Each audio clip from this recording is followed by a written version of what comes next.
En los últimos días de marzo de 1976, el presidente Videla designa como ministro de Economía a José Alfredo Martínez de Hoz, un empresario y economista liberal, presidente del grupo Acindar. El plan del nuevo ministro pretende una transformación estructural del paisaje económico argentino.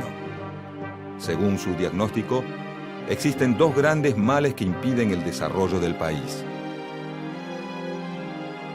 Una clase obrera demasiado fuerte, indisciplinada y demandante, y una industria nacional ineficiente, basada en el mercado interno y dependiente del subsidio estatal. La estrategia de Martínez de Hoz apunta a disciplinar al movimiento obrero, en especial a los sindicatos, y a abrir la economía argentina al comercio exterior, aunque esto perjudique seriamente a la industria nacional. Se abre, señores, un nuevo capítulo en la historia económica argentina. Hemos dado vuelta una hoja del intervencionismo estatizante y agobiante de la actividad económica para dar paso a la liberación de las fuerzas productivas. Con el fin de frenar la inflación heredada del gobierno anterior, el nuevo ministro congela los salarios por un período de 3 meses. Esta medida, aplicada en un contexto de alta inflación, provoca una brutal pérdida del poder adquisitivo de los sectores trabajadores. Como segunda medida, el ministro achica las restricciones que limitan la entrada de productos y de servicios provenientes del exterior que comienzan a competir en situación de igualdad con la producción nacional. Antes la competencia era insuficiente. Teníamos productos buenos, pero muchas veces el consumidor debía conformarse con lo que había sin poder comparar. Ahora tiene para elegir, además de los productos nacionales, los importados. A mediados de 1977, Martínez de Hoz introduce un cambio sustancial en la estructura económica argentina, la reforma financiera.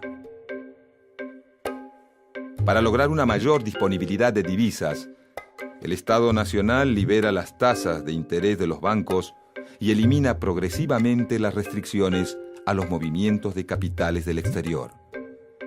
Estos capitales, en lugar de destinarse a la producción, se vuelcan rápidamente hacia la especulación financiera.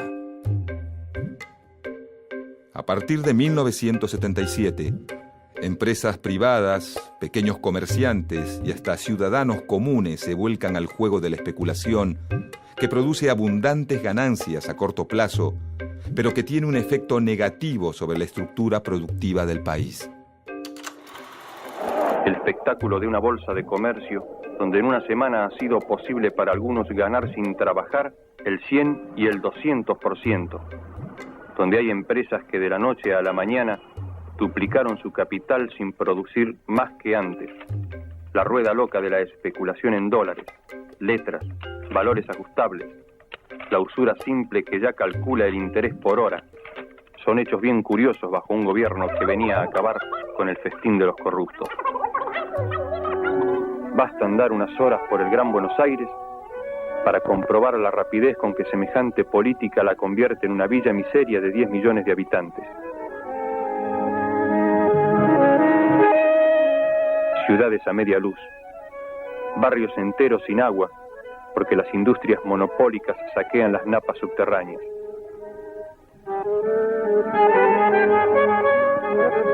Millares de cuadras convertidas en un solo bache, porque ustedes solo pavimentan los barrios militares y solo adornan la Plaza de Mayo.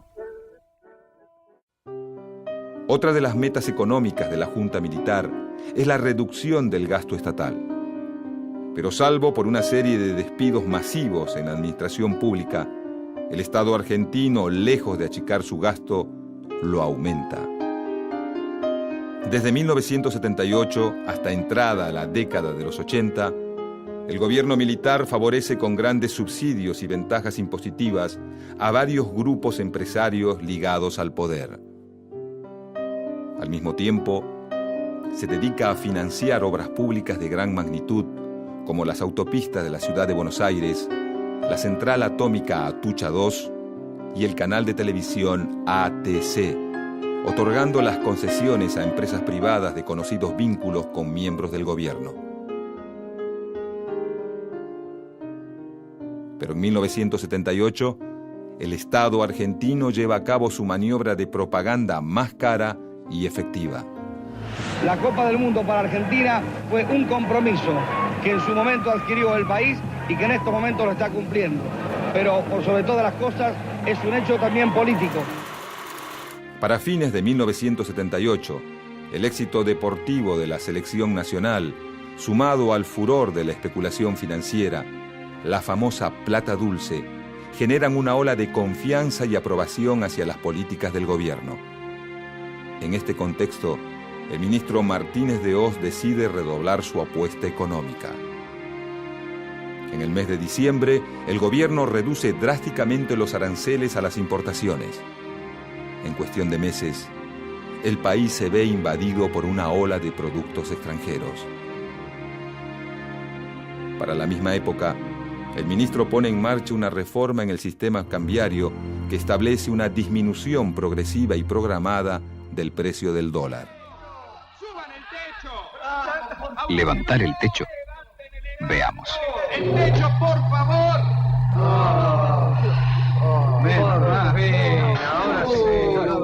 Inmediatamente se levantará el piso. ¡Se mueve el piso! Esto es mayor inflación. Todo quedaría como antes. ¡El techo! Entonces, por favor. ¿qué hizo el gobierno con las nuevas medidas? Está bajando el piso, Bajó el piso. Ahí está el secreto. Los resultados de esta reforma, conocida como la tablita, son inmediatos. El dólar baja, por lo que gran parte de la clase media argentina se lanza masivamente a la compra de productos importados. Viajes al exterior, tours de compras a Brasil y cuantiosas ventas de electrodomésticos made in Taiwán son una postal de esta época de consumo desmesurado. Mientras tanto, la inflación no cede y para 1979 alcanza un índice del 160%. Pero el golpe más grave lo recibe la industria nacional, que al no poder competir en calidad, variedad y precio con los productos importados, cae en un periodo de estancamiento.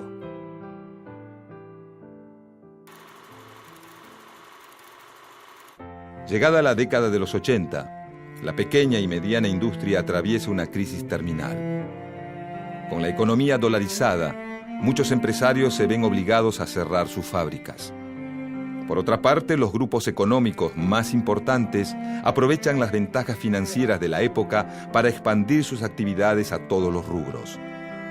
Como consecuencia, el poder económico termina concentrado en unas pocas manos. Para 1981, la suma de todas estas variables desata una gran crisis financiera que afecta a todos los sectores de la sociedad, en especial a los más humildes. Tras la crisis provocada por el Plan Martínez de Hoz, en marzo de 1981 asume la cartera de Economía Lorenzo Sigó.